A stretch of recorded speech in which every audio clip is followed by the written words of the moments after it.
Hello everybody and welcome to ENCE taking on Copenhagen Flames. My name is Mitch, alongside myself is the wonderful Dean, and we are ready for a banger of a series. I'll be surprised if we don't get 3 maps here, as we see two teams that have been performing very evenly over these last couple of months, and by that I mean it's sometimes inconsistent for ENCE and Copenhagen Flames.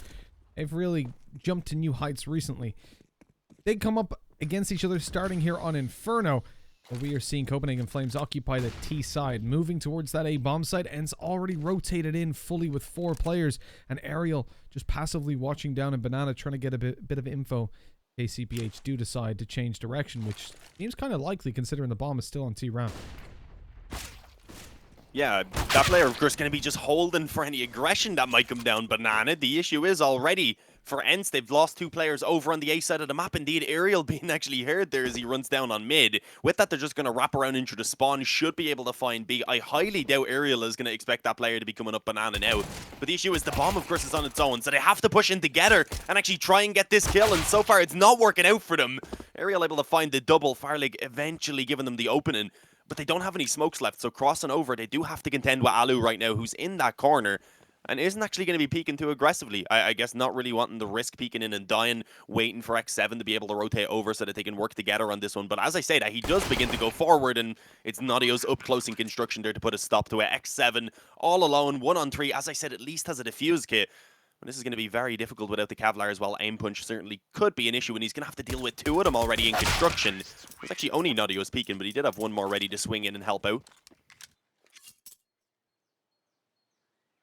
Well handled by CPH. The move back to B, certainly one that looked obvious to us, but no way ENCE could make that read early on. And now they go in for a force buy, taking themselves a scout on Alu, everybody else rocking in with the pistols, and Ariel on an SMG. That gives them a decent chance of fighting off, but the scout could be a real game changer if they land a couple of tags early on down middle. Those T's are going to be ripe for the taking for anybody else on this lineup. Oh, we're going to see the nade stacks. Again, not having the new update, so the nade's not going to be quite as effective as I'm sure they will be. I haven't had a chance to actually use them out properly. Played a game, but I was terrible when I played a matchmaking last night, so didn't get to really try them properly, you know. But yeah, 1-0 for Copenhagen Flames. They didn't really take any damage at all there either, while actually moving up towards Banana, despite I think it was 2 nades coming in. At least 2, it might have been 3 even. It was initially, of course, the 3-man stack over towards that B side of the map as well for ENCE. They've rotated over 2 now, though, towards long, so they've actually got a really good setup here, setting themselves up to try and have a chance to contest this mid-control. I don't know if we're going to actually see the T's moving forward off of this, but they're at least giving themselves the options. And look at this from Alu, trying to boost up the smoke. The issue is he couldn't quite see, and then once he drops down, Queenix hears it, spams into the smoke, gets himself the kill, and already gives Copenhagen Flames a 1-man advantage, on top of course, the weaponry being much better as well.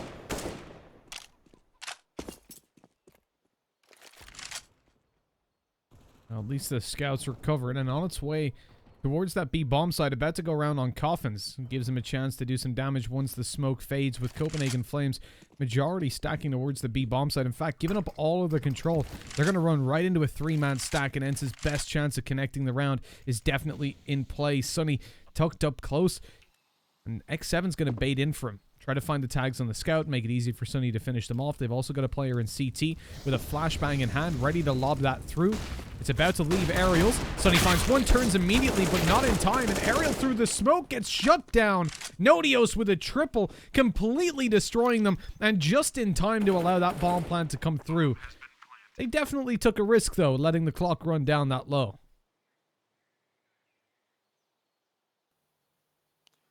Yeah, I guess just kind of banking on being able to win out their fights with the better weapons once they did move in. But as you said, that can be dangerous. We've seen it cost in teams a couple of times. It wasn't really an issue today with how quick kind of the previous series was being played by both Fnatic and Movistar. But here things were certainly slowed down by the side on Copenhagen Flames. Looking at this point, I would imagine to just ensure they keep all 3 of these players alive, they're going to actually try and move in towards the spawn. With that, Sergey's able to get himself 1 more kill, so that's not a bad find. Only allowing 2 players to actually go ahead and survive. Obviously, it is at least the AKs that they're able to carry over, so that's a positive. And coming into this round, only going to be up against the Eco as well. Maybe a couple upgraded pistols. No, okay. I guess knowing that they were able to bring it down to only 2 surviving, ENCE want to buy right back into this, Mitch.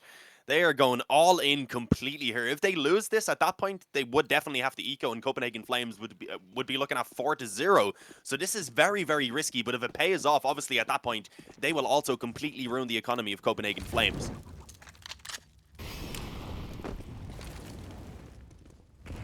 You don't often see it as well. I imagine Copenhagen are going to come in and be kind of caught off guard by it. I mean, you would just, in your head, be guaranteeing yourself the eco. Immediately pushing forward is an SMG close left. He's in trouble. Helmets on these players as well. There's no easy fight for HooXi, but he gets the bullets off first. Alu up close, about to be smoked off, and they've got the B site wide open for the taking. The right-click nade actually does some decent damage. That'll really help out those Deagles. Still 2 players towards A as well, though. They're just going to save this to the next. I mean, they'll have to eco in the next one, so why not? And a matter of fact, Dean, you think about the position that they're in. Yes, a nade was thrown. That's the only info Copenhagen Flames have got. So it still may very well be an eco. And at that point, with SMGs in play, or an SMG for HooXi, he might decide to get aggressive. And even better, maybe Queenix over towards the A side at the moment, second mid. He might push forward thinking it's just going to be a few pistols to take down and get heavily punished for it. And you remember what MSL did against Copenhagen Flames. He hunted them with an op when they had just USP. So you can't rule anything out. Yeah, you never know. I don't think most players are going to be willing to do anything like that, though. HooXi with the Mac 10 is going for it, understandably so. Also has a few nades in his Kevlar, so I guess doesn't want to risk it too much, knowing that with what they've saved over the Mac 10 here in this next round can still be quite useful for him. So he's going to just, in the end, live. He didn't want to run straight onto the bomb site. He would have been surrounded, so it probably was for the best. 3-0 though for Copenhagen Flames. As you said, ENCE do still have to just take the eco around what they saved. Obviously, it gives them another chance here to be able to do something with this weaker investment, but it also means that they're only getting their first gun round out on round number 5. And as we pointed out, that means that Copenhagen Flames likely will be up 4-0 before they're really getting contested. We haven't had a chance yet to really touch on how this veto went down. I've seen everyone discussing it in chat. Thank you guys. We did jump in a little bit too late, unfortunately, to have time before the map. But obviously, this is the choice of Copenhagen Flames. You didn't have ENCE pick and train, and if needed as a decider, will be Nuke. So 3 maps that these teams are both definitely capable on. So I think we have an exciting series definitely coming our way. And now, despite the initial contact on Banana, or initial presence being shown on Banana from Copenhagen Flames, they have moved back to A. ENCE, though, a pretty standard setup from them, so they will still have 3 players in position.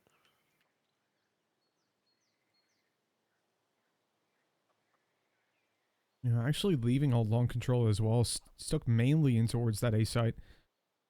Because you got the pistols in play, obviously you want to take advantage of them. Aerial somehow manages to get the kill on the second player through, while full blind Queenix had just slipped on by. A couple of kills later, and Copenhagen Flames have got the A bomb site all for themselves, but good damage done by ENCE. They can still get back into this with Nodios on 29, 1 Deagle shot's all that's needed to take him down. There's still some good utility in play, but I don't think there's a kit. No, I don't believe so. That is a little bit unfortunate. Again, though, doing some good damage here. There's a good chance also for Alu to even try and catch this rifle in towards the apartments. If you can take that off Nodios, who's already tagged down extremely low, at that point, they may just consider saving it. They could also, of course, leave Sunny to maybe do a bit of damage, but there we go. They've gotten that kill. There is a small bit of time still if they do want to move forward. The issue is the smoke holding off one player on long, and the bomb is now beginning to tick away fairly quickly. So I think they're kind of just setting up to try and stop really any of these weapons from being carried over. Obviously, though, Copenhagen Flames just setting themselves up in the pit. The molly, okay, going over. And actually lands up on Grave. That wasn't quite as intended, but still, the shots are being connected. So he's got himself 1. I was going to say both of them. It was actually Alu who got the second. That means the AK isn't saved, but they have kept the economy of Copenhagen Flames in a relatively low position after they reinvest there. They won't have too much left over for a reinvestment in the following round. But obviously, it does still require ENCE now to get off to a good start now that they have the guns available. Down 4-0, they really don't want to be letting more than another couple of rounds go to Copenhagen Flames here on their T side, so they need to really pick up the pace. I mean, you look at how Copenhagen Flames won those previous, well, certainly the 3rd round anyways. They still have a pretty decent amount of money. It's only the op of Farlig that puts him to a point that he can't invest. The rest of them could get AKs out with not too many bothers. Whoops, a little bit of a shot by Farlig whiffed, and that results in him almost tying to the nade afterwards as he got legged. And then a wall bang for Alu onto Nodios. That's a lot of damage by ENCE. The nade coming through again. This one's going to go deep, though, so it should avoid taking anyone down. Losing refresh towards that A bomb site. This has really hurt Copenhagen Flames for such a deep investment, considering what they had already put in, losing everybody in the previous round. It's a really bad spot to play from. Queenix is causing some noise in towards the A site. They're hoping that maybe, just maybe, someone starts peeking on Banana. They're getting curious for info. They haven't decided to dedicate to the rotate, and a flash is going to come over from Alu, allowing the peek from Sunny. Potentially the frag for Copenhagen Flames. Yeah, could be fairly well timed here. Hooksie's actually just going to be caught with the smoke in hands. Not quite. He actually takes out the Molotov. The spam comes in for the dink, but not quite the kill as of yet. Eventually, Sunny finds it, and he doesn't spot anyone else around Banana. At this point, they may have the read that it is going to be committing over towards A, especially now as X7 spots them coming out mid, does some good damage, and just makes it that little bit easier for Aerial there in the pit. Nadios alone. Tagged up already. He knows X7 is closer on the bomb site as well. He's actually going to elevate himself up. That's a little bit of a risky play, but it does work out for him. One for ENCE, they finally are able to get onto the board, and most importantly, do so with 4 players surviving. So getting a clean round, they'll ensure that they have everything they need into this one. They won't be working with any weaker weapons, leaving them in a very tough spot where they could just instantly be bounced back onto just a weak pistol buy again. On the other hand, though, Copenhagen Flames, as we had pointed out, their money had been kept relatively low throughout those opening rounds as well, so they are not really able to get the full buy here. Just spending the excess cash that they had, going to be mostly focused on getting the buyout here in the next one. Obviously, already being on 4, they're really just looking to try and continue grinding out a few more rounds here on the T side, bring it up to 7 or so. That's when they start feeling, really good. Obviously, anything on top of that would be a pretty big bonus for them as well. It was 2 players on A here in the beginning, so I was a little bit worried, but they have now rotated X7 back over. And even further, Alu is on his way towards that A bomb site. You're going to have 4 players in position as Copenhagen Flames look to blitz in on the pistols. Then he's confident in holding B, mainly because he's got that Molotov, and as they come on out, waterfalling, it is falling apart. ENCE just taking them one at a time. Farlig manages to isolate a frag on the Tech 9, a player through the smoke, but Alu is going to be punishing it at Farlig at least. 2 players lost. At the end of the day, the frag Nodios managed to find puts them back into a decent position. They're not allowing ENCE to run away with economy for free. But there's a lot of pressure on them to make this one work, or else they're really giving ENCE an avenue back into the game.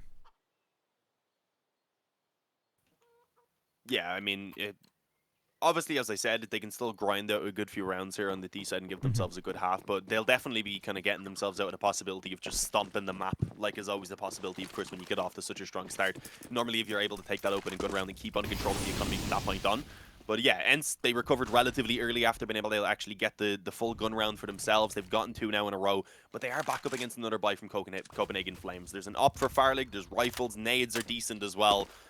And so far, they've already been able to find themselves most of the banana control. You aren't really seeing ENCE contesting this too heavily. There was just a smoke down on the corner, a boost then coming up from the T side to check if it is clear.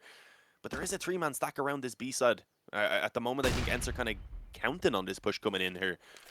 Not really going to be showing it off. Instead, waiting for the contact to be found, hoping the op can find one, and then maybe at that point, if they do actually bait the push in, obviously they do have a couple of players still here to help the op out as well, and there we go. Alu eventually finding one on Hooksie. I don't know if he's aware that Nadios had crossed to the left side already, but he will check it as he comes back in after being flashed off the angle. Second frag being found for Alu. Already it's a 5-on-3 as Copenhagen Flames have no control except for Banana right now. No information. It's not like they heard 3 players or saw them. All they saw was Alu and a flash from bomb site. With that, I mean, decision making in this position is next to impossible to have any sort of a certainty behind whether you're making the right choice or not. The one thing they do know is that the op is in play towards this site, and it looks like they're going to try to manipulate it. Farlig has got the bomb, and what a nade by Alu straight onto his feet. The molly behind the smoke, and that's going to stop them from using the smokes they've just thrown. A second to double... Oh, that is... Okay, no, they did. I thought they'd smoked the one behind and then be mollied off in front. But it's just a delaying tactic. Another nade through. Great utility usage. X7 through the smoke, but refresh! He's got himself a triple! 3 seconds is all it takes, and they've got the bomb down just in time. Copenhagen Flames in a 2v3, and Refresh keeps going with the op. He's got a 4th, looking for the ace. Aerial's left wondering how it went so wrong so quickly. Through a molly he goes. 50 HP off him already. And whilst Refresh will be easy to take down, Queenix is tucked in the back, but Refresh has got the ace. 5 rounds on the board for Copenhagen Flames and 5 kills for Refresh. He had 0 walking into that one. That's one way to get on the board. Incredible. They were 2-on-5. There was barely any time. He manages to kill all 3 of them. nearly as quickly as he possibly could, and that's what got them the bomb plant. He just keeps on going, comes out with the ace, and what was looking to be a round for ENCE, the ability for ENCE to actually maybe even tie up the scoreline, instead goes the way of Copenhagen Flames, and now they're sitting with a 5-2 lead, with again a chance to just break that economy for ENCE. Unless weapons and such are saved over, there is not going to be a buy in this next round for ENCE if they do not win this one, so it is a necessity, and look at the nade damage already. That was something that we saw from ENCE in the previous round, having really solid nades, and this time Copenhagen Flames, they're having none of it. They're sick of it. Alu starts to back off. He has utility to slow them, still the molly and smoke in play, but he's not baited into using them. Wanted to keep his weapon out as well, just in case. ENCE on the last legs of their economy. Copenhagen Flames can get off with just an insane T-side if they find this one here. And again, it's going to start with the banana control, a little bit of noise being made, but this time, oh, that hurt Uxie. He's only got an SMG at least. Oh, good flash there to counter the mid control. Unfortunately, no one really in position to follow it up. Yeah, a good bit of damage being done, as you said, and fortunately for Copenhagen Flames, only onto the SMG player, so it is not the end of the world. They can kind of use him as a little bit of a scout, maybe, as they do actually start moving forward in towards B, it's looking to be. The smoke goes down, though, from the CTs with a pretty good timing on it as well. That's going to delay a little bit, or maybe even force them to go through it at this point. They do have a couple of flashes. They have smokes and such. Alu, I believe, actually spotting when he did shoot off. There was a tiny bit of a gap maybe on the right side. Drop the Molotov down now. There's 20 seconds for these T's to get going forward. And as they rush in, unfortunately, Alu again from the spawn is going to be able to find that op pick, getting himself only one. He's going to be smoked off and unfortunately losing Sunny on the bomb site. X7 tries to make the play in true construction. Gets denied, but the time is low. Let's see if Alu can actually do anything about this bomb plant now. Looking to try and spam it away, not going to be connecting. And as the bomb goes down now, this retake just becomes considerably more difficult for ENCE. They do have a kit, but in terms of nades, all they have is a single flash to move forward. And here it goes over the roof. That's going to be the push on the back of it. Queenix is blinded off the angle, but he's still got Farlig, Nodios as well, ready to take the kills. And I'd be happy to save if I was ENCE, but even that might be difficult. Having to cross over to the left, no vision on the site, no smokes to block that vision either. Oh, the barrel's being spotted. They know exactly where Alu is. Nodios creeping right up next to him, and he's going to swing. Sergey, though, able to save his life, and they're going to get out. Saving over the AWP and an AK. Phoenix can't do anything about that. And Sergey with a huge play to guarantee those weapons. That could actually push the CTs into a position where they force buy. Alu won't be able to get utility, but could drop an M4. Sergey, not in the same boat. He can get util for himself and give an M4 over. And it's not that bad to have an opper without any nades. It looks like they are just going to commit down to a weaker buy, though, even still. I don't mind it. If they give 7 the Copenhagen Flames, they really don't want to be given any more, though. So I feel like at that point, they really are looking to try and actually confirm back up to 8 on the CT side to really feel comfortable at all. Obviously, they still have a chance in this round, having the couple of rifles in play. Unfortunately, already losing one player to the op of Farlig as they tried to peek over towards Banana. We will see Alu being able to find when they're getting a little bit more aggressive, pulling a kill back really quickly. And with that, I think making the rest of ENCE consider their aggression, although Aerial still goes forward. Does end up going down. There was a little bit of a crossfire. Sergey, of course, up in the bedroom right now, trying to see what he can find. Not going to be too much, so he does just back away as the molly goes down. And Alu, he should have this kill. Yeah, that is not an angle that's going to be expected. The thing is, now they know there's 2 players around that A side, including the AK and the op, so they are just going to start committing into B, which means that X7 is going to have to go huge. He's not even using the MP9. The Deagle instead, as he doesn't have Kevlar. The aim punch would have been an issue. He needed an instant headshot, and it wasn't him who found it. It was Farlig instead. Alu knew there was an opera around that area. There could be. Tried to bait out the shot by just jumping and strafing right. Unfortunately getting taken down. And Sergey will just save this AK-47 to the next round. In a 2v3, I can't blame him for going forward. Sergey would have been coming up through Banana. Possibly won the duel as well. All of a sudden you're in a at least 2v2. But that op shot pretty much sealed the fate of ENCE. And put 7 on the board for Copenhagen Flames. Like we said, already a fantastic T-side. And with conceding this round, ENCE need a flawless half. As you were saying towards the start of this round, Dean. Their investment in the next, you really stop worrying about, oh, are they going to be put to an eco, any of that. Their loss bonus is built up. Economy shouldn't be a huge concern, especially not on Inferno where you can viably force buy, especially with that full loss bonus. The issue now is giving any more leeway to Copenhagen Flames puts you in a massive deficit to follow through afterwards. Yeah, I think it's quite difficult to stress how important this round is for ENCE. They need this if they want to start recovering their CT side at all. Otherwise, it's going to be Copenhagen Flames. Even if they somehow drop off and don't get another round afterwards, just feeling fantastic if they manage to get themselves 8 or past that. So, yeah, this is really where ENCE do need to step up again. This is the choice of Copenhagen Flames, so it's not inconceivable that they could be winning here, but it's just so one-sided up until eventually X7 and Sunny say, nah, I am done with this. They've been struggling to hold nades, hold Banana with just the nades and such. The damage was never enough, so they just rush straight down, finding a double kill, finding some damage on refresh as well, and suddenly it's a 5-on-3. Definitely one of the better positions we've had ENCE in early on in a round. They've actually limited Copenhagen Flames back to the spawn for now. That was a very dangerous push by X7, but he did so much damage. Killing the first player, spraying down the second as he continued on his A1S spam of the smoke. And Copenhagen Flames, well, Refresh is in spawn. He doesn't want to go for this one. Honestly, with considering he's 4 HP as well. The weapons they have, the money that's there, and the utility still in play, which is another massive factor. You could definitely see them, if they save these 3 weapons, buying up for Huxi, maybe even Nodios. Getting full utility on every single player. It's definitely worthwhile. Normally, they probably would go for this. You know, if the scoreline was currently 5-4, something like that, considering where ENCE's economy is, I imagine they would want to fight for it. But the position they're currently in, 7 on the board, they can do whatever they want. Conceding one more round to ENCE, what does that mean? Well, it does mean they'll get a little bit more money in the bank, for sure. And should they lose the next, they'll probably be able to reinvest.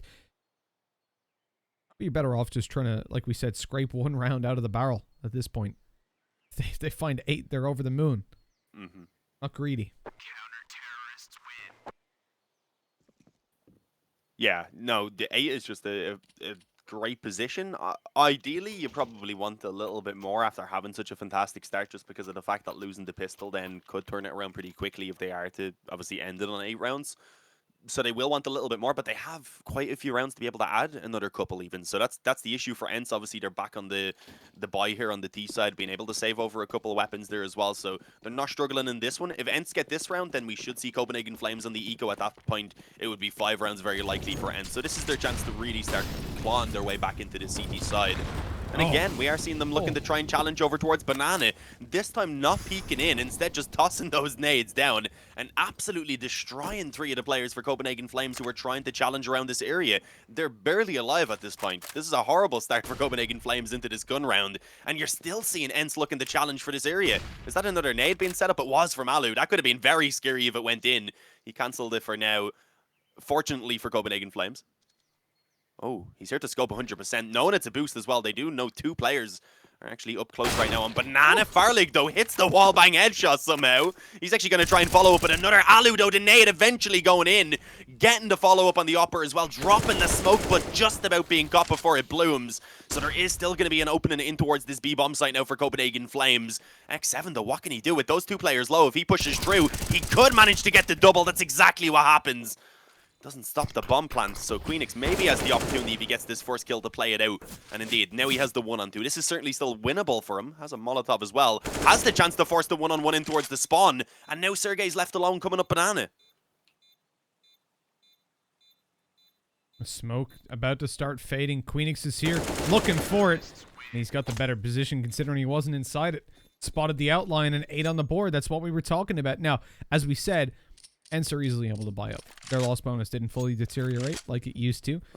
They survive with 5 players, so they will get the investment. Problem, Copenhagen Flames have 8 rounds. Already a great T side on the board. So they have to win every single round, and now they've invested fully down. If they don't win this one, double digits probably for the T side, and still more to play for. This is really scary early on for ENCE. Granted, we're on Inferno, and we know Copenhagen Flames are capable here. But you do not want to be going this far behind. On a map that we've already seen good promise from ENCE on. It's not like they're noobs here. Oh. Sergey with a great opening on the Queenix. Yeah, no, ENCE are not noobs on Inferno. This is usually a pretty good map for them. We pointed out it was the choice of Copenhagen Flames, so you'd imagine that they've come into this very prepared against ENCE as well, specifically on this one, obviously knowing that it was going to be their choice. But you wouldn't expect ENCE to be not prepared either. So they are certainly having a bit of a slow start here, struggling to really chain any momentum together. And I mean, does it go back to the fact that they were willing to force buy so much in the beginning of the CT side? It obviously did make it a little bit harder for them to get that economy rolling. They're going to be challenged heavily on Banana right now. Sunny is up close, but he's not really waiting for the contact of the op. Instead, taking the initial fight. Alu then kind of swings in to help him out. Ends up getting one before going down, and they have lost the B-bomb site. A 2-on-3, so ENCE do at least have the man advantage. But we should see Copenhagen Flames crossing over, and actually Farlig just posts up to take the kill. Not bothered with the bomb plant until he brought it down into the 2-on-2. Refresh's position is nice as well, tucked up close. It's a big risk when you're in a 2v2, and because of that, it might not be expected immediately by ENCE as they move forward. Farlig's making a little bit of noise. They've seen him in the back, and they're still checking it. Well played by ENCE to still be wary of that angle, knowing the AWP's on back site now. And Molly in play for for Farlig, excuse me, but not for X7. He gets the nade, and now low HP, the jump shot around the corner. Grants him the defuse just about. Yeah, he'll have time. Just about indeed. Yeah, that was extremely close. Going to be able to retrieve the op there as well to give back over to Alu or Sergey. He was rocking an op there in that previous round, but more likely Alu, and indeed that is the case. Tosses it over. Obviously, though, with only the single player surviving, ENCE this time they are going to be just about scraping the bite together. That was the least convincing round they've actually been able to win so far. The previous ones that they got, they had 4 alive, 3 alive, and then 5 alive. So in those ones, they were never struggling to be able to rebuy in the next round, and they still weren't really able to chain anything together. This time, I'm a bit worried with the 2 MP9s in play. Well, only the 1 kit as well. Nades could be a lot better. This is a good opportunity for Copenhagen Flames to just go ahead and run away with the lead, but yeah, they have no idea. Sunny runs down mid. He wasn't exactly being quiet about it either. Alu going to be able to get 1 on the op and eventually a second, as we are seeing a couple of returns from Hooksy, but he is now left alone. He's going to have to come out with a 1-on-3 quad kill, and nah, it's not allowed. Alu, he just comes through with a quad kill of his own. It's going to be 5 for ENCE. They do manage to get 2 rounds in a row. The MP9s were not really an issue for them, apparently, because they just ensured they were close range by holding W down mid. I mean, that's it. You don't want to play that round out predictably, safe, and let them come to you, because they'll clear you out. They'll force those longer range duels if they can. And it's just not a round that you'll necessarily always win. Why not just take a little bit of a risk when you've got that lower investment weapon? Try to make it worthwhile. At least you'll get some information. And certainly less predictable. You saw Copenhagen Flames hadn't even got a notion. Now left down to just pistols.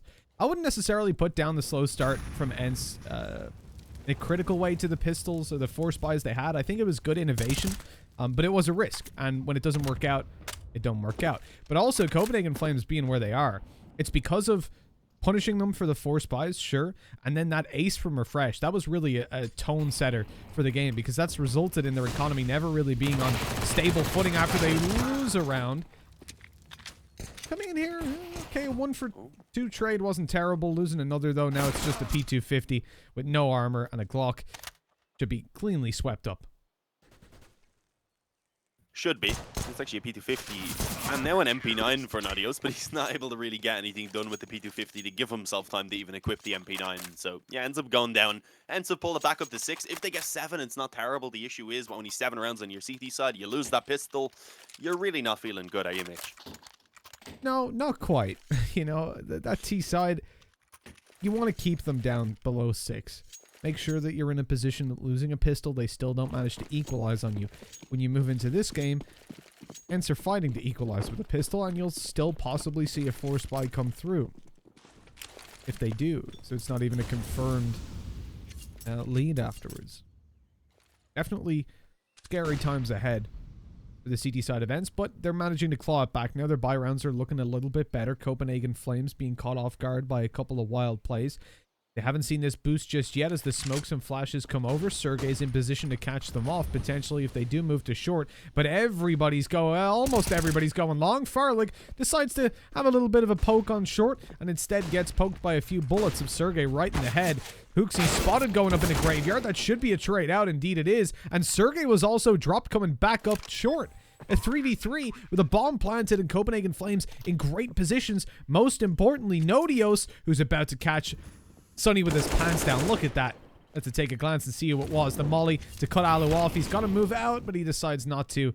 That's going to cost him a lot of time. Yeah, which they can't really afford. X7 has managed to creep out on the balcony. The issue is once he drops down, obviously that is going to be heard. Not quite able to find that first kill, which if he had have gotten Queenix would have been fantastic. Would have allowed them to, at that point, pin one player in on the bomb site. Great nade by Alu, but the time, it is already taken away so quickly. The flames actually do a tiny bit of damage. He's waiting for the peak and eventually gets the headshot, but there's no time. That's why I was kind of stumbling a little bit on my words, because they were both pretty much screwed. Whoever won the fight was going down to the bomb either way. It was the last round and a half. Obviously, that doesn't matter, but yeah, there was just no time. It wasn't possible. 9-6, it is going to be Copenhagen Flames with a very strong T side, been able to even add one more to it there in the end. And as I said, now if they win the pistol, they are going to be just running away with this one. So it is a must win for ENCE once we do come back from the break, guys. But of course, do stick around. As I just said, we are going to need to take a quick break here before we get going with the second half.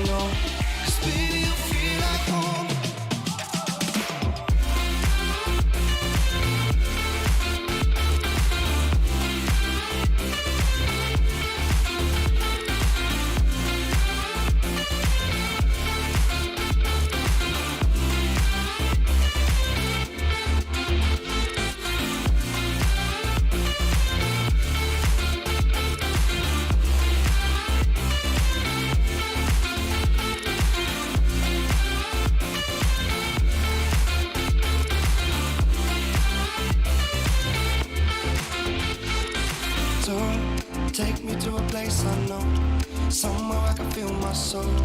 Lately I'm skin and bone, so hollow. I've never felt so alone. I need you more than you know, 'cause baby you feel like home.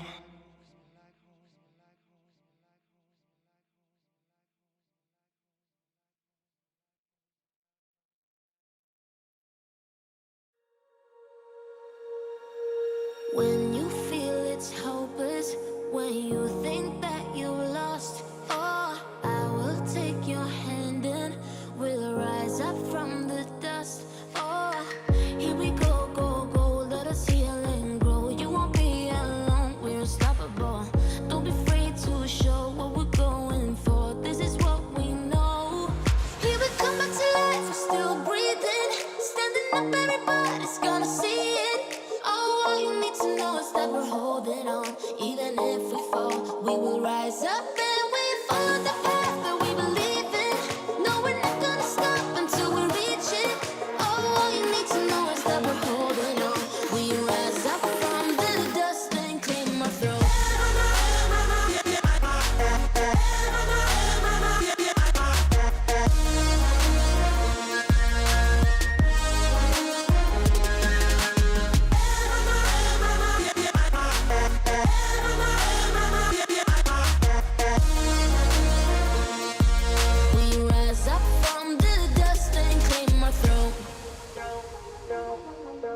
We all have our reasons why we are on this track.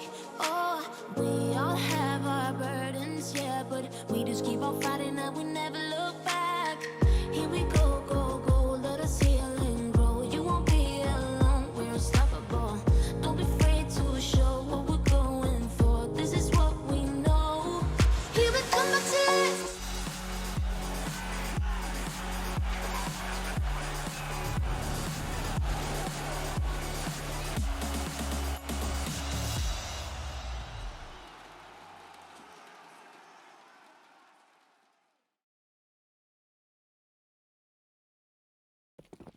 Hello everybody and welcome back to half number 2. 9-6 is where we're currently landed, and for ENCE, things have looked better, I think it's fair to say. Copenhagen Flames are definitely a formidable opponent. They've showed that across Road to Rio and now fighting to get position number 9 in the Road to Rio to finish it off. It is of course the elimination stage of it. Neither of these teams, or they've already passed that I guess. It's a decider stage.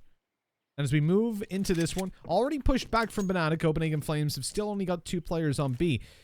But without that information, that's the important part, Dean. It's a big void for them now. Our ENCE moving towards them, and this utility, man. When you see pistol round utility, that sells fakes so damn well. But they haven't committed to it afterwards. No peaks, so still sticking down with 3 players on A as ENCE move towards that site. Yeah, I mean, there is a smoke. If that goes down towards long, obviously you'll give them some room, but they're looking to just try and challenge it, apparently. They don't care about Queenix. What the hell? X7 does not give a... I can't even say that word, but damn, I was going to say it anyway. Farlick doing what he can from the balcony. That was just a crazy exchange. X7 was like, I know you're shooting at me. I'm going to trust my teammates. I'm going to get this man in the corner. Eventually followed up with the trades and is now sitting on 3 kills as ENCE have themselves a man advantage and the bomb planted on A. There is also one lurking up in the apartments that I don't think is going to be expected here by Hooksy. The question is, when does Sergey actually pounce?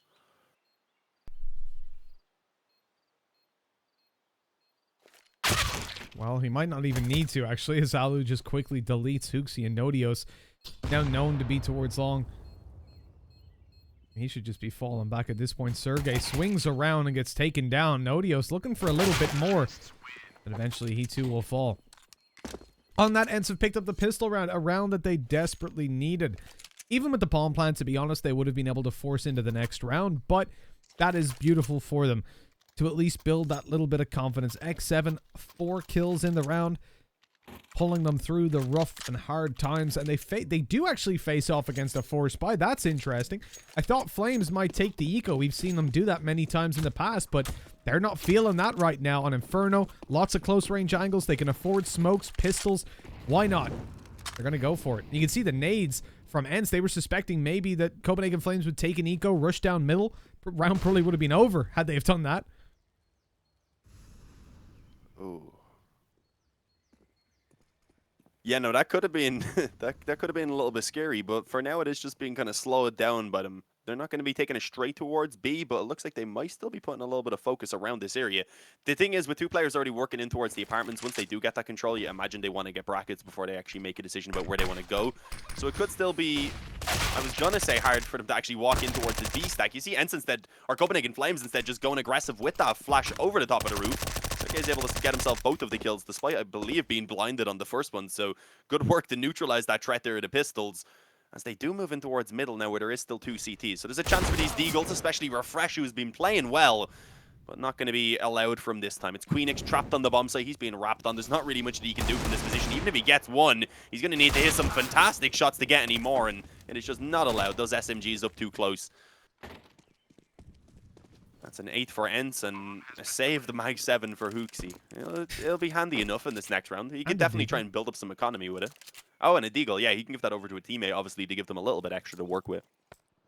In all with a smoke and a fairness, flash, he could try and run down time, drop a smoke maybe late on B, play up close to the smoke if they can run down time. this is it. I mean, the buy that he's got, or the weapons he's got, definitely worth saving. I don't disagree with that. But ENCE have already walked away with 4 players, clean as can be. They're not hunting down. They went towards T-spawn, but that's about the extent of it. The others saving down in pit where they can. The bomb planted on the back of the site, so it shouldn't be too much of an issue. And with that, the round 1, the fact that Copenhagen Flames are unlikely to force buy up themselves here, 37.50 for Farlig, a Deagle can be dropped. It would definitely be shaky. I'll hold for just a second to confirm that. Why has Nodios got both? Okay. Oh, of course, Nodios wants the Deagle. You want to put the armor on the Mag 7 with the utility as well. He could even solo hold towards B if they go for an aggressive, like, apps push or something like that. Oh, no, but in fact, 3 players on their way to B. Looked like for a second Hooksy was thinking about A.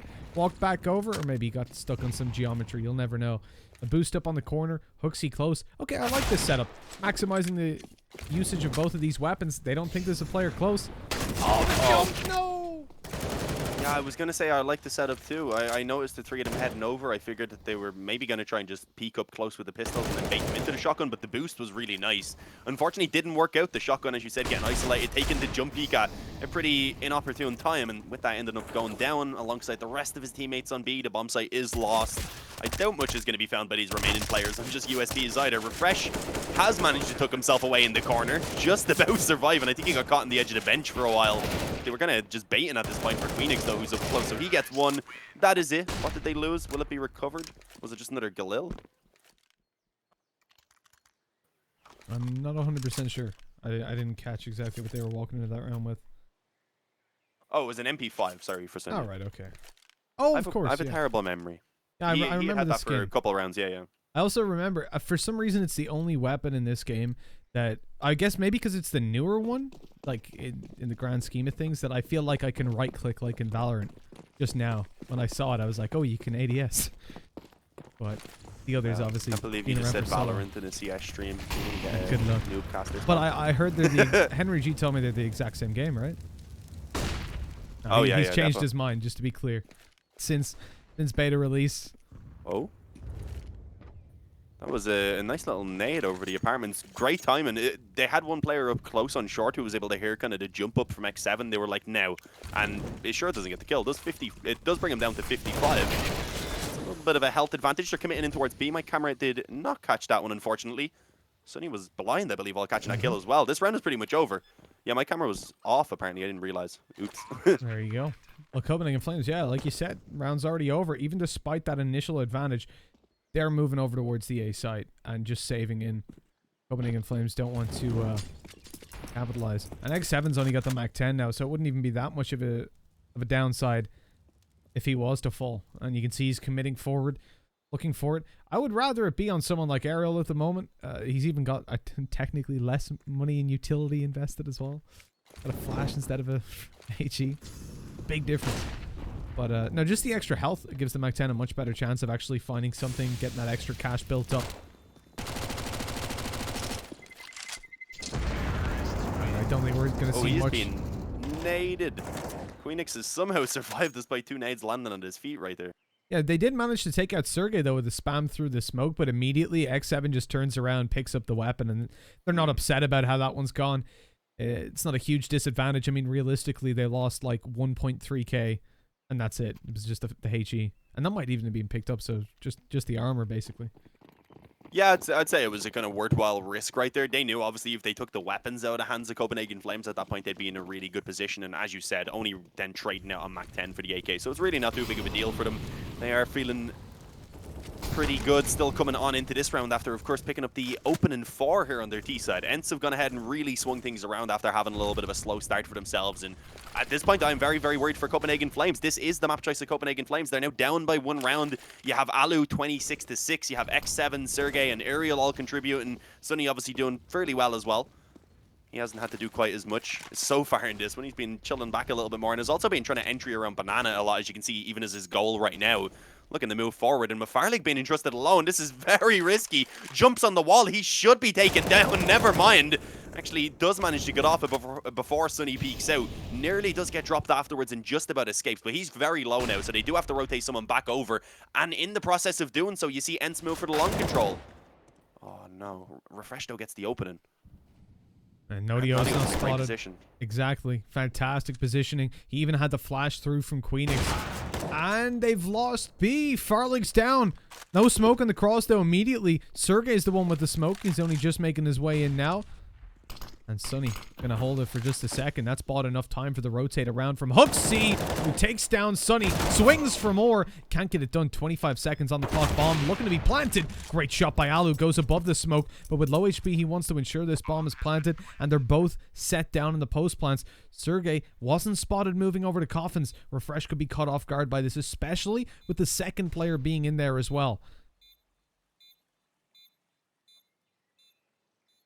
Yeah, Sergey's just going to move back to join up with his teammate as well. Alu is about to find the shoulder. It's actually the elbow of Queenix that he spots in the end to get himself the kill. And now it is all on Refresh on that bomb site. Has a kit, is full health, also has a flash to work with. The issue is he didn't know where that second player was, so he spent quite a bit of time actually clearing out the bomb site itself. And by the time he realizes that they're likely just working together around the spawn, it is a little bit too late for him. Alu just peeks in anyway, knowing the time is so low. Confirms the kill, confirms the 11-9 lead now for ENCE as well. They've gone ahead and taken themselves 5 in a row. The economy, though, is going to be okay for most of the players over on Copenhagen Flames. It's Queenix who's really lacking. Hooksy was a little low if he wanted to get the rifle and all the nades and a kit as well, so he decided to sacrifice down, pull out the FAMAS, with that get the kit and the nades, as I mentioned, an MP9 for Queenix, but they have a double op setup. This is a good setup here overall from them, because there is positions where those weaker weapons can still actually be fairly formidable here on Inferno, but the double op setup is going to be important. They want to try and find something early with this, and you can see indeed going to be sending one to challenge over towards Banana. Naughtios will be able to find that player coming up with the bomb, surprisingly. They should be able to retrieve it because the CTs aren't going to stick around as the nade stack comes in. But it is a decent man advantage. As I said, though, unfortunately, those nades, they've returned quite a bit of damage for ENCE at least. And they have indeed, with Nodios and Hooksy both low as well. That's going to mix up the B hold. You can see immediately they're sending Hooksy towards that A site so that there's at least someone with HP to back up the Opper. And to double check, Nodios at the AWP. Farlig has, and he's got it, pulling it out in force. Alu again, though, he's had some amazing rounds over the past couple minutes and moves in towards the A site with that AWP, but they need to take down Queenix. He's the key player. Once he goes, they should be able to use the range, although actually with the time taken, there's already a player on the bomb site. Queenix hasn't got a clue. Sonny was up close, but they don't know about Hooksy. Yeah, they could maybe overlook this position. Alu being with the op as well, it's going to be hard for him to actually hit the shot. Oh, okay, yeah, apparently it is hard for him to hit the shot. Gets the Deagle out to finish it off in the end. At this point, though, being cautious, he believes that there could be a flank already coming in from behind, so he's not going to be sticking that bomb planned. Good damage, though, being done to refresh. Eventually, the kill as well being found there by Sonny. So it is all on Audios. He's been peeked by Alu as well, who is just an unstoppable force right now. He's 32-6. What this the is hell? Insane. What's his ADR? Is it shown on your custom HUD? 128 at the moment. Okay, it's working on mine as well. Yeah, 128. He has 339 utility damage as well. Just the utility damage in general is insane from ENCE. A lot of it from the CT side when they begun to recover towards the end, of course, but they have still been doing a pretty good job with it here on the T side as well. Obviously, considering they've now gone 6 rounds in a row without really seeing Copenhagen Flames being able to fight into any of these rounds. And again, they don't have enough for a buy. It's a few MP9s and some pistols, a mid-rush, and Alu's waiting for this. This is the one man you don't want waiting, okay. Does eventually miss, and with that has lost his teammates.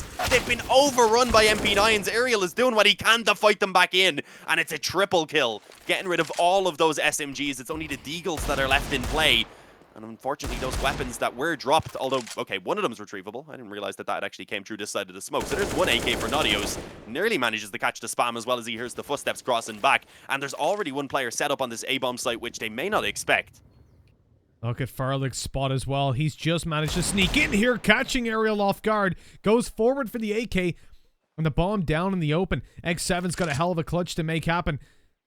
Knows there's still one player towards B, or should be for just a little bit, but Farlig out for the peak is too damn good on it.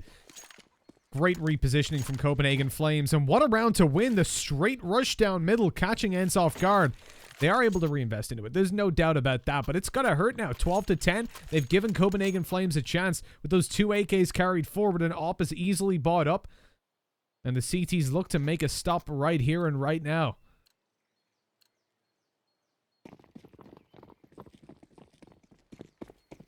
Yeah, they need to. If they let this one slip, unless they save weapons again, they will be looking at a weaker buy in the next round. They're going to go straight back to the aggression. Farlig given the help to refresh as he peeks and does drop Alu refresh as he comes in off the back of the flash, finds a completely blinded Sonny. But Aerial again just pops out of the underpass. Does not expect that though from Queenix. A late peek in, no flash or anything, just dry down mid. And as he had a teammate actually showing presence around Banana at that moment, they weren't expecting it at all. So this is looking pretty good for Copenhagen Flames. They've got the 3-on-1. It's all on X7. He could maybe find a time. He's been hit by the smoke, though. It makes a little bit of noise. Hooksy's then able to back away.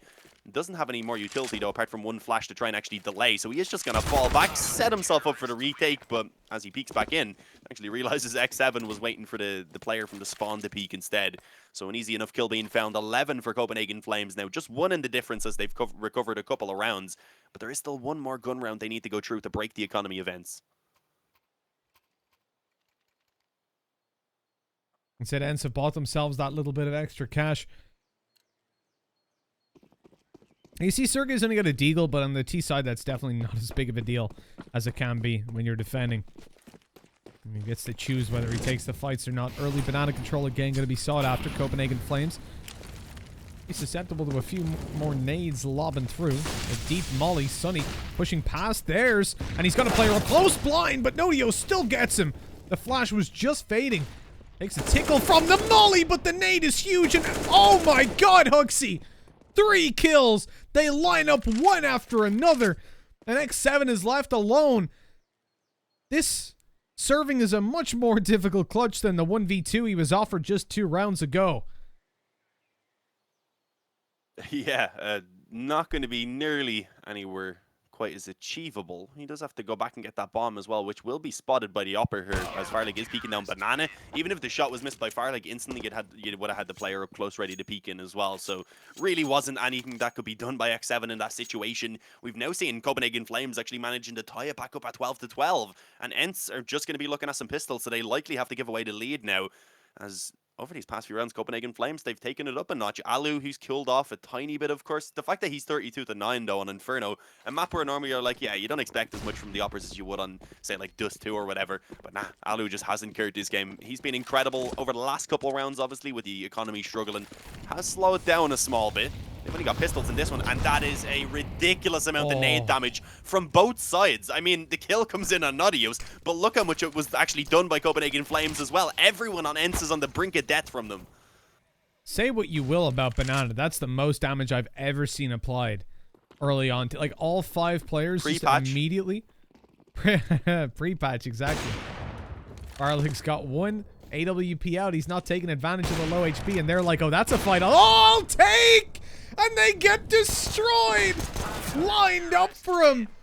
They thought they had it. They're like, we're low. Let's fight the Opper. He can't kill us all. Well, they were goddamn wrong about that.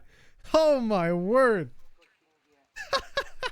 He just gets them all in a line. That's disgusting. Yeah. I don't think they could have done anything overkill different. as well.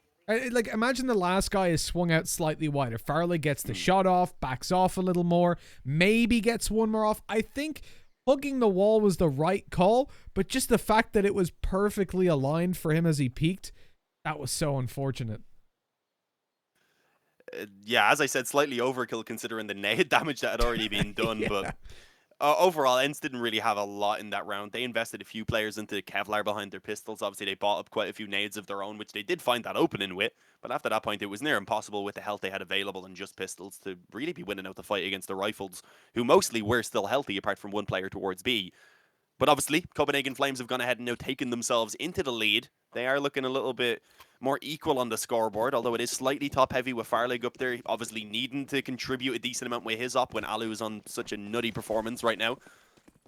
Can they keep this up is the question. If they do manage to get this one, ENCE at that point likely could be conceding map point before they see another gun round, so this one is a necessity for them.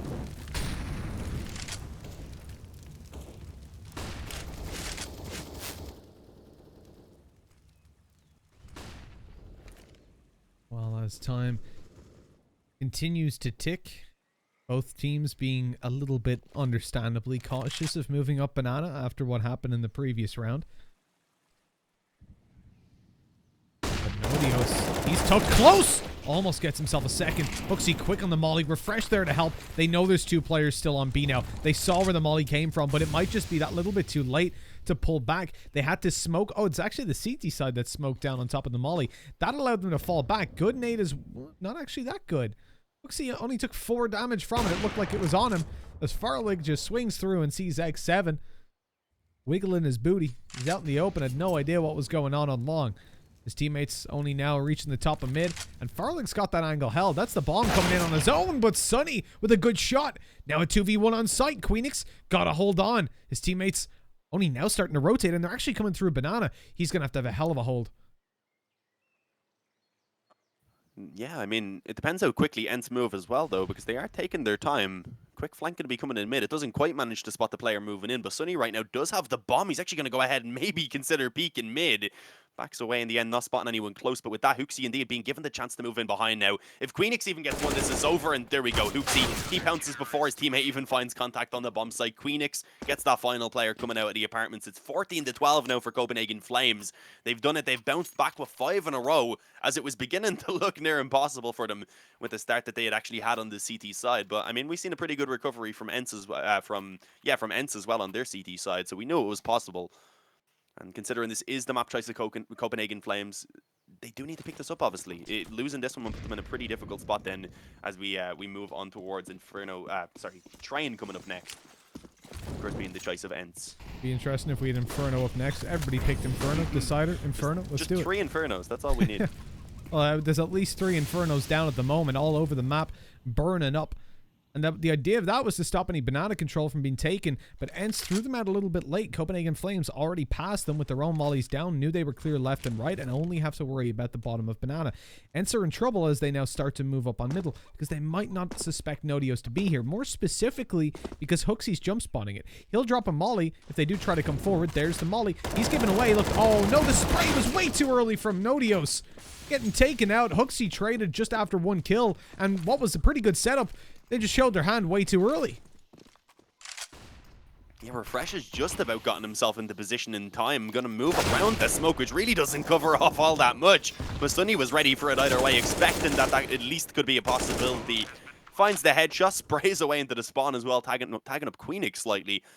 At this point, with 1 player at least being low on money here on the CT side, they could consider saving. The issue is, even if they wanted to, they are going to be caught by Uriel, who's coming in from behind. And considering they have so much money at the moment, their hope is that they are going to be able to just catch 1 player. With that, maybe give themselves a chance to move in, obviously.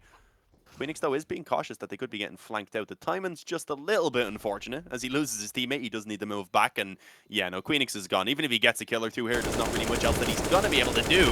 Decent control. They do a lot of damage onto 2 of those players, but not actually able to finish off either of them, unfortunately. So ENCE, with a very weak buy, actually managed to bounce back in. They get their 13th round now, keep themselves in with a chance to get this win in regulation, and they even get the op for Alu. Obviously, though, Copenhagen Flames, they've got everything too, but it costs them their everything. That's it, the turning point of the game. If Copenhagen Flames take it, they're at least guaranteed in overtime. The money will be scrappy for ENCE, and we could well see them walk away with 16, if not in the next, then shortly after. But for ENCE, should they win this, they're also probably guaranteed a 15th. With weak money for Copenhagen Flames, it'll be a mixed buy, probably some pistols dropped over. This is what it all comes down to. It's been a close game so far, close map. But the winner of this may well be the victor. As the clock ticks away, no banana control for ENCE. They're happy to slowly move up, suspecting that, well, this time there's probably not going to be that closer engagement, as Queenix is taking a very CQB fight in the apartments. The Molotov catching Nodios for a little bit, couple tickles. The AWP, that's an odd position to play with the op. And he backs up. Top oranges is probably not where you want to be. Couple tickles instead of ticks. I like it, Mitch. Here you go. It's nice. Maybe that's what it stood for all along. The tickle rate of a server. Yeah. Moving in towards this mid control now, though. The teams will finally be able to get something. Oh, this is wild from Farley. Just peeking straight forward. With both of the players being here together, it's unlikely he's able to find any more than 1. Indeed, with the op gets the first kill. I thought maybe he would have had a chance to get Alu, and then the player up close on the right would have peeked out. It worked out the opposite way, but the same effect stands. It is just a 1-for-1 trade for now. That leaves ENCE in a pretty comfortable position. They like the 4-on-4. They're immediately going to react to going towards B, and it did actually pull a rotation away as well. So it's all on Nodios, but he hits the collateral, gets the kill, does the damage, peeks back in, and takes the headshot on X7, and suddenly it's a 4-on-2. With Sergey barely being alive at this point in the nade, I think may end that. There we go. The bomb plant is stopped. Alu, he can't do anything anymore. He is absolutely screwed. He's not even going to scope. So, oh, no, he stepped, though. Why would he step out at that second? Works. He still gets the kills. Whew. I thought he wasn't scoping, so they wouldn't know he was there. And then he just swung out like a lunatic. It's like, okay. I guess presuming they were going to swing in on him. It would have made sense. Yeah, Trying no, to definitely. catch one preemptively. Oh, it did. It just, the strategy I thought he was going for went out the window with that play, and I got very scared because time just ran out. But luckily, the deagle worked out for him. He doesn't get dropped. But with that op, the investment around him, it's not terrible. But they do have to win the next 2 rounds consecutively. Copenhagen Flames on map point. And an aggressive play by Nodios that was expected somehow. Hooksy able to grab himself one, but they trade out immediately. Sergey didn't even look back. Didn't want to help his teammates. Screw that. He takes top banana and a 2v4. That was so well played by ENCE. They just blitzed forward, didn't give up. Kill for Queenix, and he didn't lose too much health. They could go for it, but it would be a huge risk. I don't think so. They kind of need to save here. What's their loss bonus at? Yeah, they only get 1,400 into this next round, so even with that, the buy on Hooksy will be quite limited. Purchasing up for himself, dropping weapons is going to be a little bit awkward. Yeah, no, they need these 2 rifles into this next round. Otherwise, the overtime is pretty much confirmed at that point, and I don't think the risk kind of outweighs the reward here for them actually going towards that retake. Even then, though, as I said, their buy is still going to be quite limited in this next round, so ENCE are looking pretty good to be able to pull this one up into an overtime.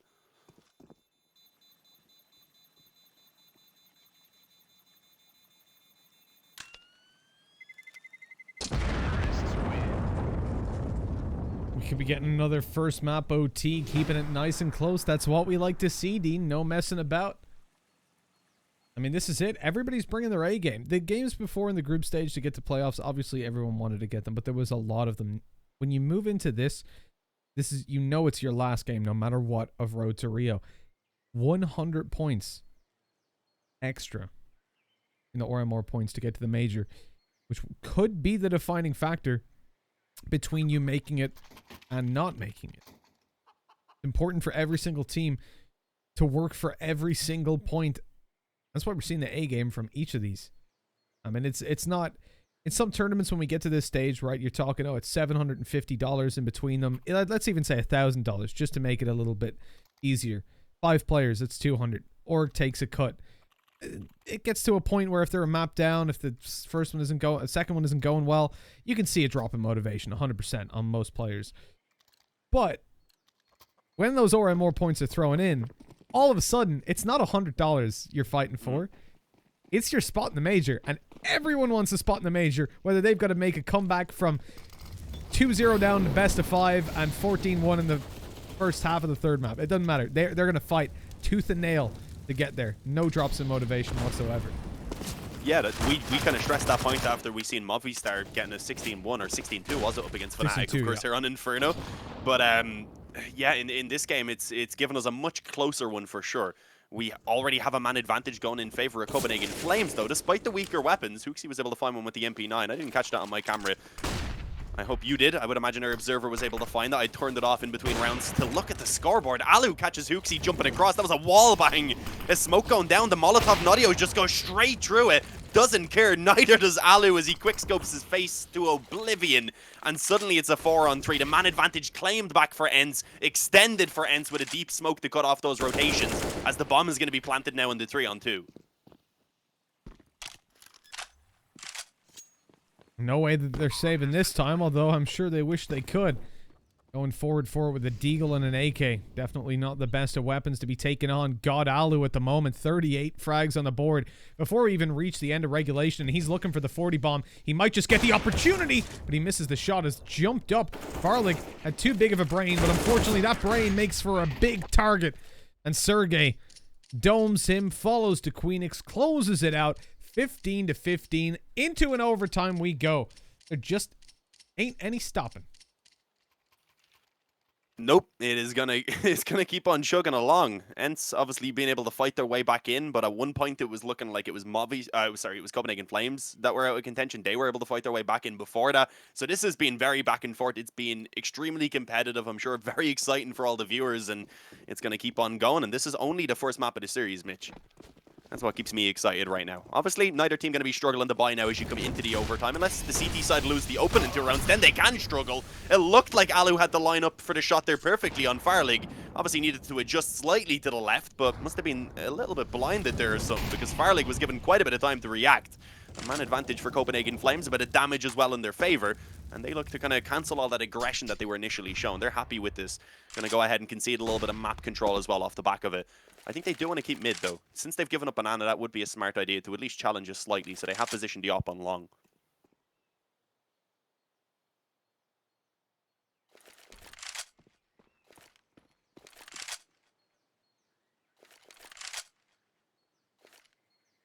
going to move through to the B side. Still 2 players in position.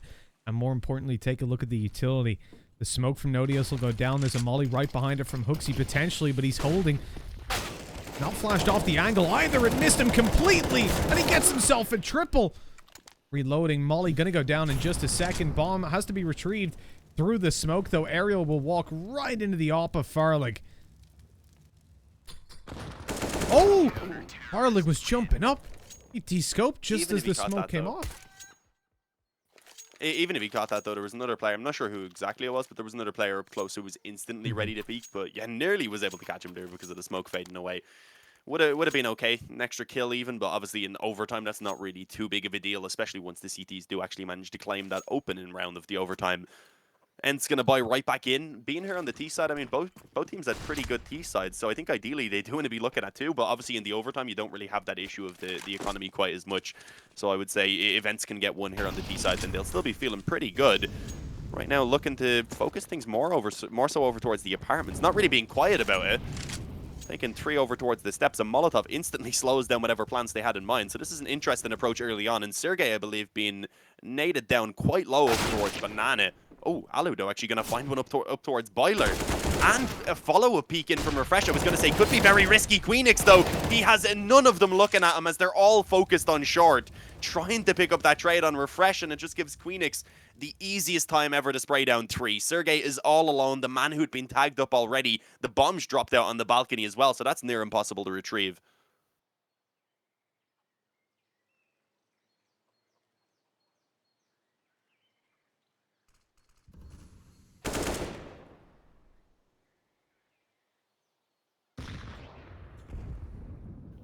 There was one decent opening towards the library. That could give him a chance. Obviously, now they know he's towards long. Could move back, but for now, they're both focused on it. Okay, Sergey tapping off the head of Queenix. If he gets this next kill up close in the pit quickly, then it only is the Oppie he has to worry about over towards short.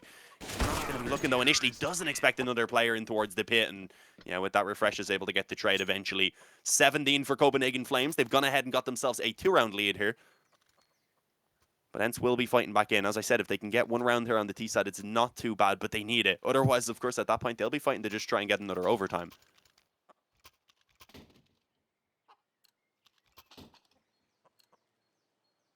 Oh, we're looking at what has been an incredibly close regulation. Now it's turning into a bit of a one-sided affair. If Copenhagen Flames win this, regardless of how good ENCE have been on the defense, you can't expect them to have a flawless one.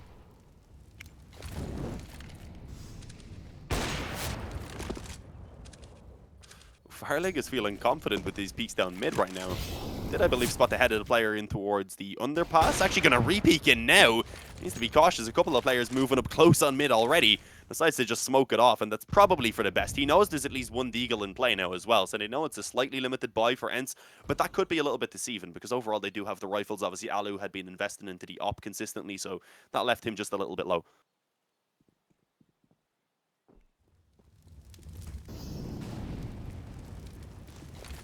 Gonna prompt that. Oops.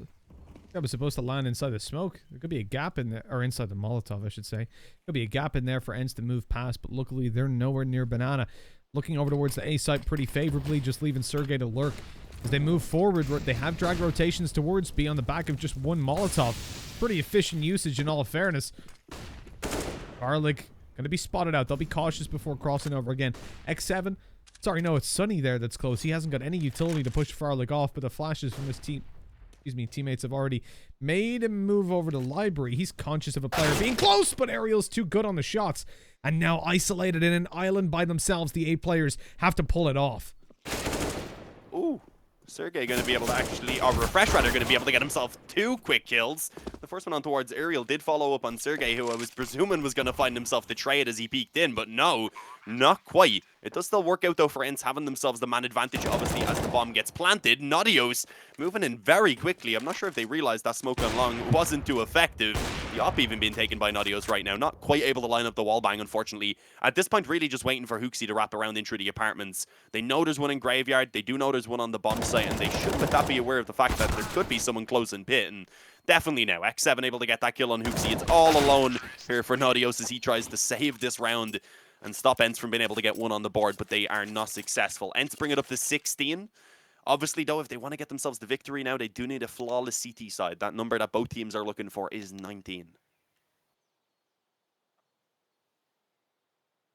That's the nice thing about this, Dean. Once the pauses are over anyways, we get a nice little graphic up the top that says, like, first to 19 or whatever. That's what we were saying the other day, on the hood, yeah. Yeah, custom HUD. There we go. Best of 3, OT, first to 19. And that, you know, it's not too useful in overtime. I think most people watching at home, they know how it works. There's maybe a couple new guys to CSGO broadcast that maybe don't know how OTs work in comp. But when it gets to, you know, we've had triple, quadruple overtimes in the past as well. Remember doing back-to-back quad OTs on train with Kingwin, and you and I were like, it's, hold on, 25, 26, there was a 30, 35 they're looking for? I don't know. Took ages to figure out. Yeah, that was a crazy day. Kingwin played, like, pretty much 5 maps of train in a row. Yeah. But obviously right now our focus having to be on this one, because if Copenhagen Flames get off to a good start here, get this first round on the T side, they're going to be feeling really good about closing this one out. As we said, they do need to close this out though. Coming on towards train next could be a little bit more difficult for them for sure. And then I believe Nuke being the decider, where I think Copenhagen Flames actually would be in with a good shot.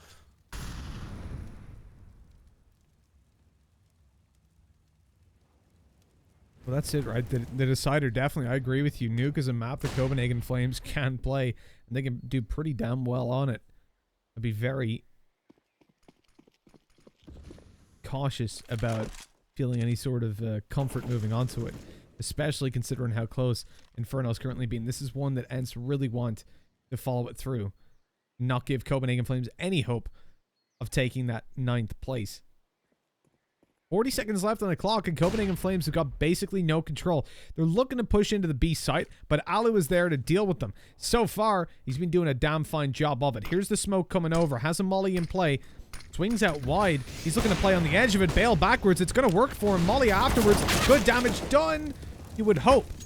But in fact, oh, Queenix almost dies to it, but Sonny wasn't able to do enough beforehand. Another molly through. And then the spam. Queenix not having a good day at all. That was not too fortunate for him right there. Got mollied a couple times. Spammed down aerial. Didn't see the bomb planter right there in the open. That was a bit of a risky one. Eventually, Farlig is going to be able to get himself a kill, but Fresh does get caught out in the open, as I had said. And Farlig being mollied is in a lot of trouble. Still takes one more with him. Sergey, though, does he know that final player's up close? Tries to retrieve the M4, but it needed to be reloaded. So had to trade back onto the A4 and actually gets that kill. What the hell? Nuttios, what happened? That is disappointing, to say the least, but definitely an upside for ENCE. Tying it up 17-17, an AK in the hands of Sergey. They won the round, so he doesn't need to take the op. Better off with the AK-47. And you can buy up ops. You know, it is 10k OT, so the money can face a little bit of a struggle. And actually, with reinvestment on all 4 players, it is fairly rough. But with 4.1k stacked on Alu, it shouldn't cause problems even if they do lose this one. Speaking of Alu, he's gone ahead and hit the 40 bomb now. He certainly slowed down. He was like, what, 32-6 at one point, I think it was. So he slowed down a little bit, but still having a lot of impact, and importantly has had his other teammates still stepping up alongside him now. Oh, early banana control being the goal. Hooksy stepped back a little bit there into the Molotov. The nade stack not going to be doing too much, thankfully, for the sake of Copenhagen Flames. But look at this. The aggression is just relentless on both sides of the map right now from ENCE, trying to push up and catch someone around mid. Alu does get spotted as his barrel was around the corner a little bit, spammed down, and with that now forced to fall back off and play a little bit more passively. And knowing that those players were in the apartments, they've just gone ahead and taken themselves the mid control. Farlig, though, missing. Sergey has an easy frag for himself, taking absolutely no damage, and now it's a 2-man advantage for ENCE. This is crumbling for Copenhagen Flames. Events take this, of course, sitting on map point, only 1 away from victory for themselves, but Refresh, he's going to try and fight back in.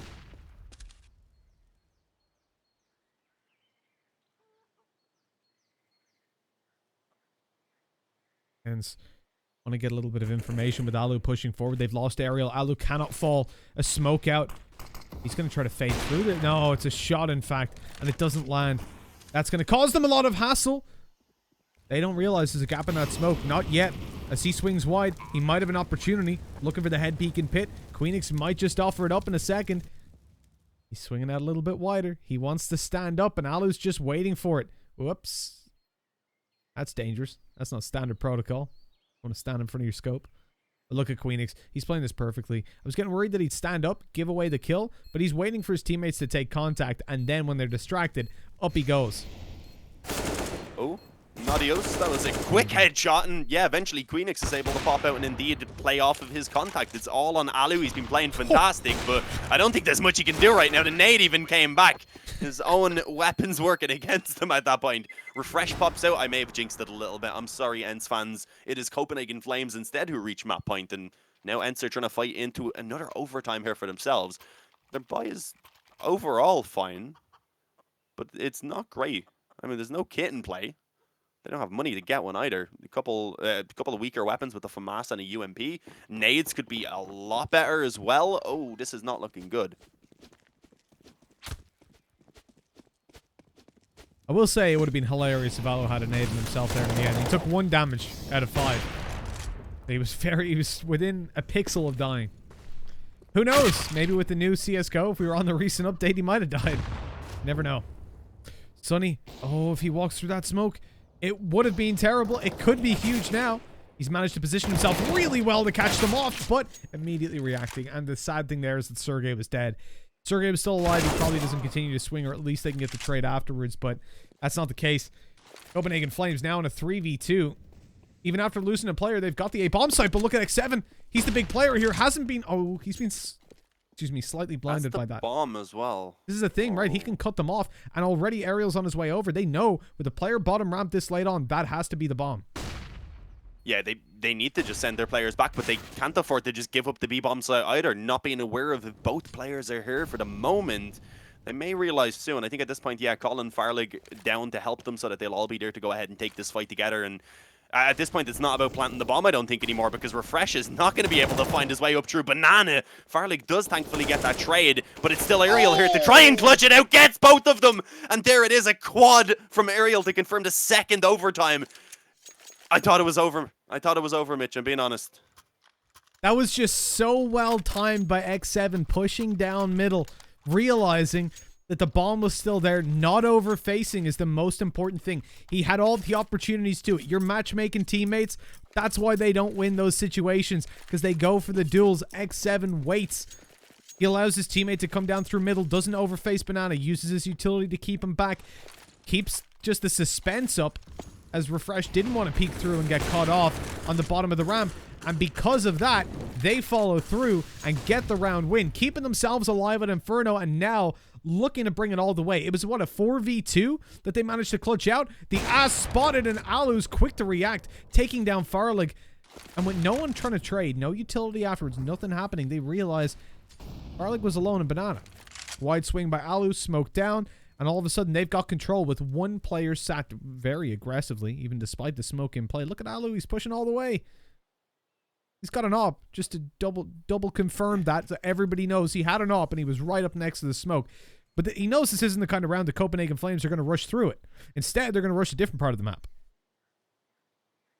Well, in a 4-on-5, it's possible that they would go back towards B, but not what's happening. Of course, we can see that they are setting themselves up for the burst out onto the A bomb site. Hooksy actually giving them a fighting chance there by getting the double kill. Had the bomb on his back as well, so that was massive now, giving them a chance to go ahead and get that planted. But it is still the man advantage for ENCE. They have the health advantage as well with Hooksy being so low. And they do have a few nades left to try and flush out these positions, including a couple of HEs and then one Molotov there for Alu. Although Refresh himself going to be delaying that push slightly. Moves out as the nade stack comes in, so won't be taking too much damage. Hooksy going to be able to use a Molotov to delay the push back in on short. And Copenhagen Flames have been running this time down now massively. They need to move forward. ENCE don't have a lot of time anymore. They need to go in towards what could potentially be a crossfire. But it's all on Refresh, found by X7. I thought it was Sunny for a moment that got him as he was dropping out a balcony, but that was not the case. There is enough time for that defuse to come in, of course. And ENCE, they're able to get off to a good start with picking up the opening round here in the second overtime.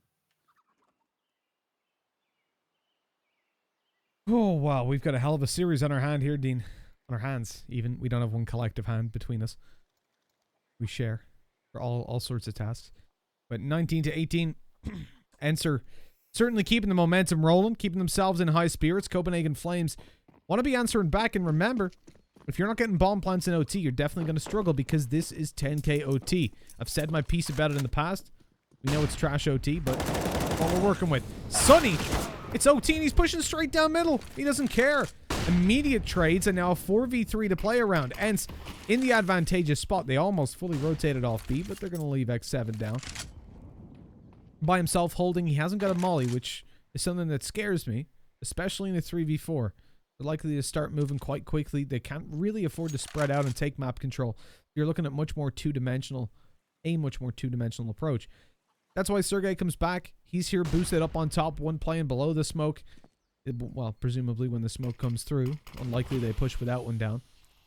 But with 1 minute and 5 seconds on the clock, there is plenty of time for Copenhagen to look for some openings, and it's towards the A site. Queenix by himself.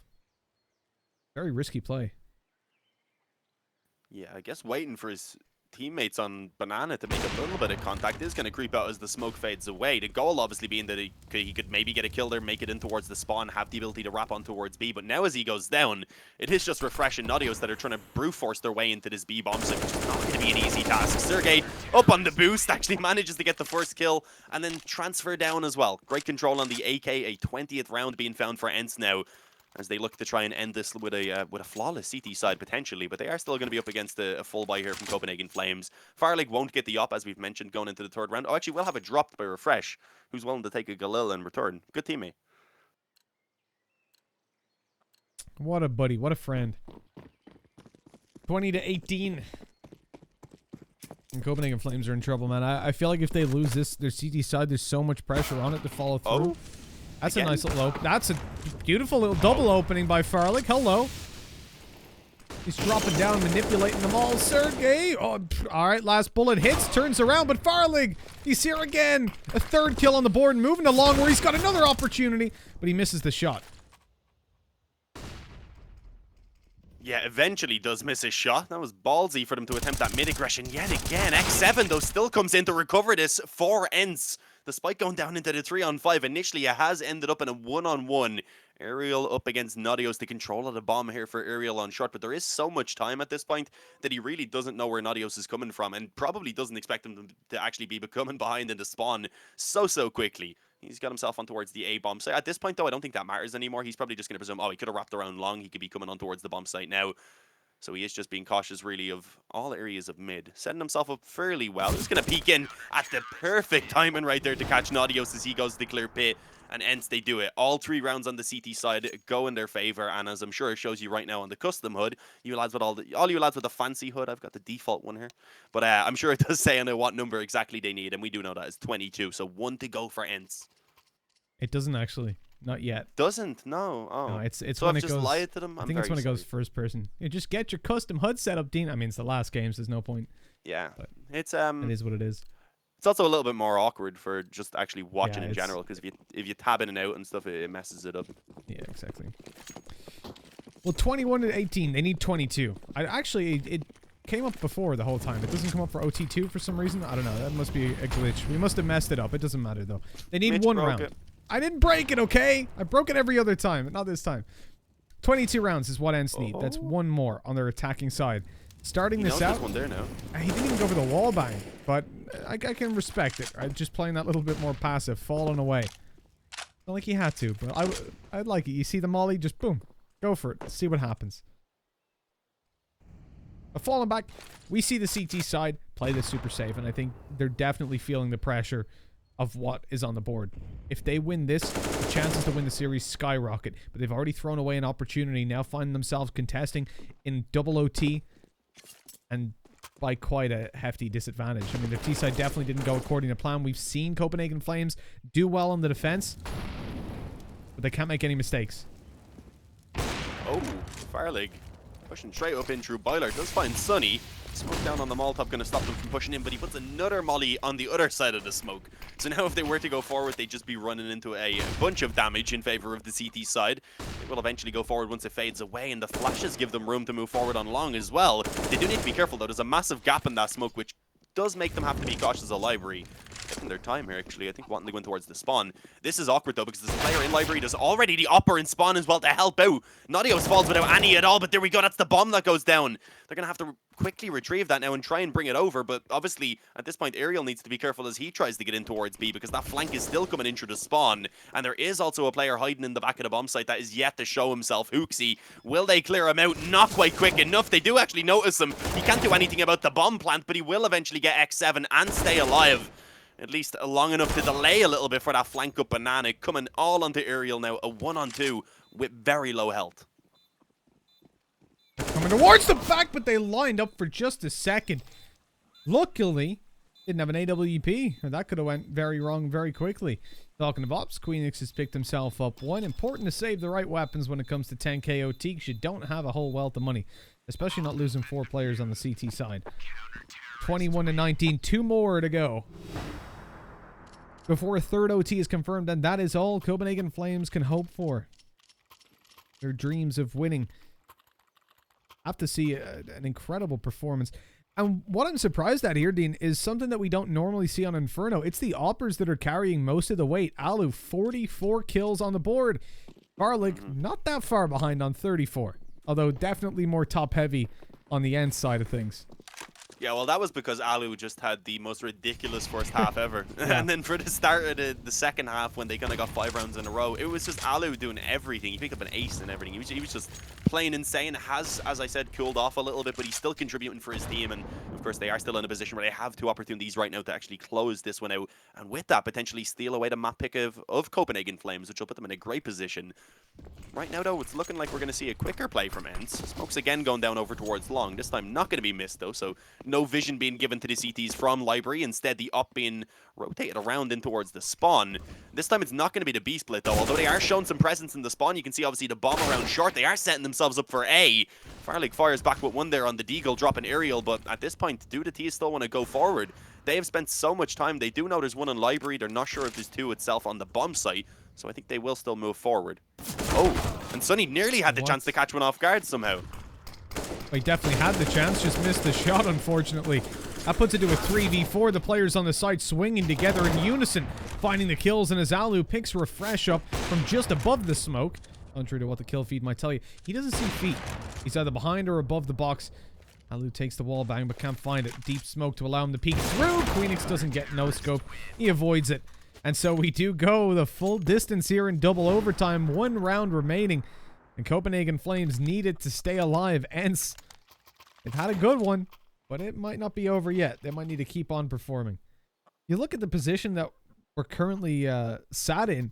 Alu's been 8 for 4 in opening duels, participating in 12 of them so far, although the numbers are diluted with 41 rounds coming into 42nd round. Sergey as well has been really impressive, 6 for 2. Contributed to a lot of openings. Despite that, though, ENCE have still had to win the most clutches to pull off these rounds. 4 out of 6 so far of the 1BXs have been ENCE's. Yeah, no, they've been doing incredible with the clutches. We've seen insane moments. We've seen Refresh, though, obviously have an incredible ace himself back earlier on, I believe, towards the start of regulation. I don't know. It feels like forever ago. But either way, right now, these teams, there's just not really much to separate them. It looks like Copenhagen Flames could pull off this flawless CT side of their own to force it into yet another overtime. For the moment, most of the presence for the T side is around mid. Yet Sergey just trying to smoke out over towards B. Is that going to be successful in pulling anyone away from that B-bomb site is the question. Not at the moment. Or rather from the A-bomb site. There is still 3 of them just set up around quad, though. That's the issue. The smoke down now does let the T's get themselves control along. Great nade. Look at that. Aerial and Sunny both lit down very, very low. They've traded out for the control. Farlig running with knife out. Now pistol. They've heard him go into library. They molly him off straight away. Swing through. Sergey on one. Mollied in the back. Farley gets taken down from library, and Queenix, how long no, not long at all. He's taken down with a quick, swift headshot, and ends in a 5v2. Copenhagen Flames barely know what hit them, and they've lost the A-bomb site, and perhaps even the map. Yeah, this is looking like it probably is going to be it. Naughtios and Hooksy need to be incredible right now. Although they are playing decent here, I think the 2-on-5 is just way too much to ask of them. And indeed, not a single kill going to be found in that final round by Copenhagen Flames. ENCE are able to do it. They close it out 22-20. It took 2 overtime.